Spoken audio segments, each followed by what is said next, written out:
Hi అండి. నమస్తే. Welcome back to Vijay kitchen. డాబా హోటల్ స్టైల్‌లో పాలక్ కాజు కర్రీ అయితే చూసేద్దాం.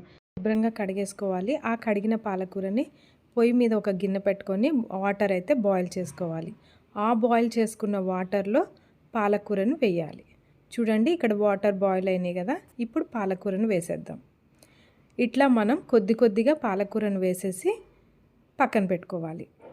ఇలా వాటర్లో ఒక్కసారి అనమాట ఒక హాఫ్ మినిట్ అయితే సరిపోతుంది.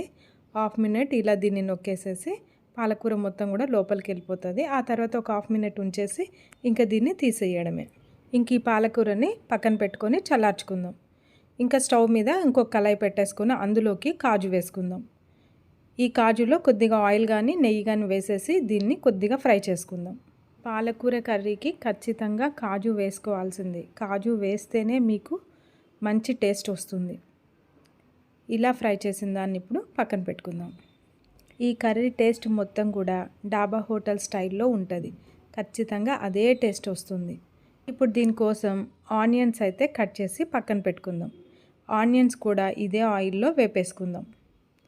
ఇక్కడ ఆనియన్స్ పచ్చి అస్సలు వేయకూడదు, ఇలా వేపుకోవాలి. వీటిని కూడా ఒక 2-3 మినిట్స్ ఇలా వేపేసుకుందాం. చూసారు కదా, కొద్దిగా లైట్గా కలర్ అయితే మారిపోయినాయి. ఇంక ఇప్పుడు పాలకూర చల్లారిపోయింది. దీన్ని మిక్సీలో వేద్దాం. కొద్దిగా గ్రైండ్ చేసుకుందాం. కొద్దిగా వేసుకొని గ్రైండ్ చేసుకోండి. దీనికి ఫోక్ యూస్ చేస్తే మీకు చాలా ఈజీ అయిపోతుంది.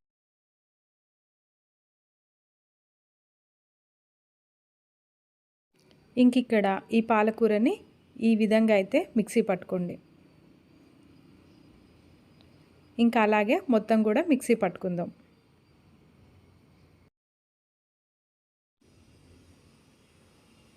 ఇప్పుడు ఒక చిన్న మిక్సీ జార్ తీసుకొని ఇది పొడిగా ఉండాలి. ఇందులో కాజు వేసుకొని మిక్సీ పట్టుకుందాం. ఆ తర్వాత ఇందులోకి వేపుకున్న ఆనియన్స్ అన్నీ వేసి వీటిని కూడా మిక్సీ ఇలా గ్రైండ్ చేసుకున్న తర్వాత కళాయిలో కొద్దిగా ఆయిల్ వేసుకొని అందులోకి గ్రైండ్ చేసుకున్న ఆనియన్స్ వేసుకుందాం. ఫస్ట్ ఆనియన్స్ వేసుకొని కొద్దిగా ఫ్రై చేసుకోండి. లైట్గా కదుపుతా వీటిని ఫ్రై చేయండి. ఇందులోకి కొద్దిగా పసుపు, ఆ తర్వాత అల్లం పేస్ట్, ఒక 1/2 టేబుల్ స్పూన్ అల్లం పేస్ట్ వేసుకుంటే సరిపోతుంది. ఇప్పుడు మనం మిక్సీ పట్టిన పాలకూర మొత్తం వేసేద్దాం. ఇలా మీరు ఆనియన్స్ కొద్దిగా ఫ్రై చేసుకుంటే అసలు మీకు స్మెల్ అంటూ ఉండదు. ఇంక ఇందులోకి ఉప్పు కారం యాడ్ చేసుకుంటున్నాం. ఇలా మొత్తం యాడ్ చేసుకొని కలిపేసేసి ఆ తర్వాత వీటిని ఒక 5 మినిట్స్ వరకు ఉడికించుకోవాలి. మధ్యలో ఒకసారి వీటిని కలుపుకోండి.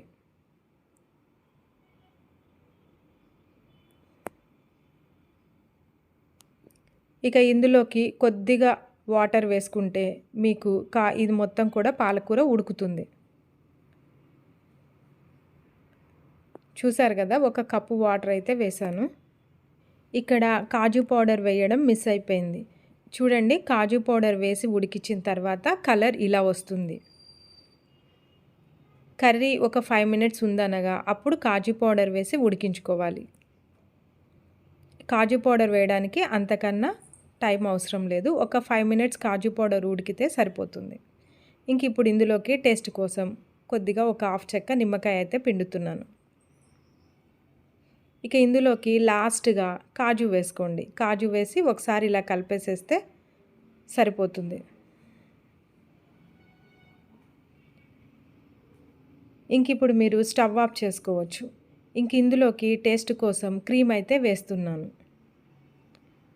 ఈ క్రీమ్ మార్కెట్లో దొరుకుతుంది. ఇది వేస్తే కాజు పర్ఫెక్ట్గా మీకు డాబా స్టైల్లో ఉంటుంది. కాజు పాలక్ కర్రీ చాలా చాలా టేస్ట్గా ఉంటుంది. డాబా స్టైల్లో వస్తుంది. ఇది వేయగానే మీకు కలర్ చాలా మారిపోతుంది. చాలా లైట్ కలర్కి వచ్చేస్తుంది. ఈ క్రీమ్ వైట్ కదా, దీనికి కలవగానే మీకు డాబా స్టైల్ కలర్ వచ్చేస్తుంది.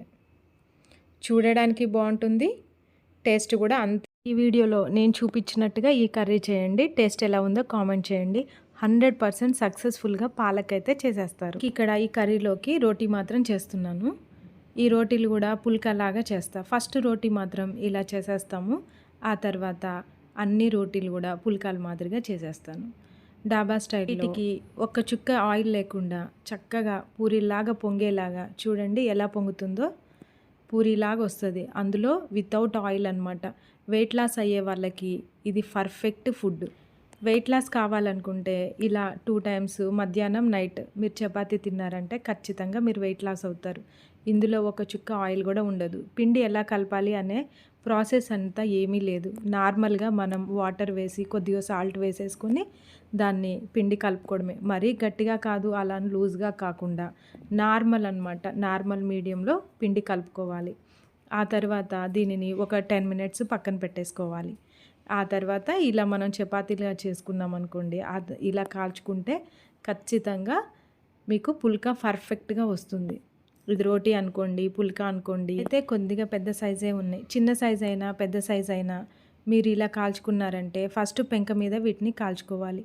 ఆ తర్వాతనే ఇలా జల్లెడ తీసుకొని దాని మీద మార్కెట్లో అమ్ముతారు. మీరు తీసుకొని వాటి మీద చేసుకున్నారంటే మీకు పర్ఫెక్ట్గా పుల్కా అయితే వస్తుంది.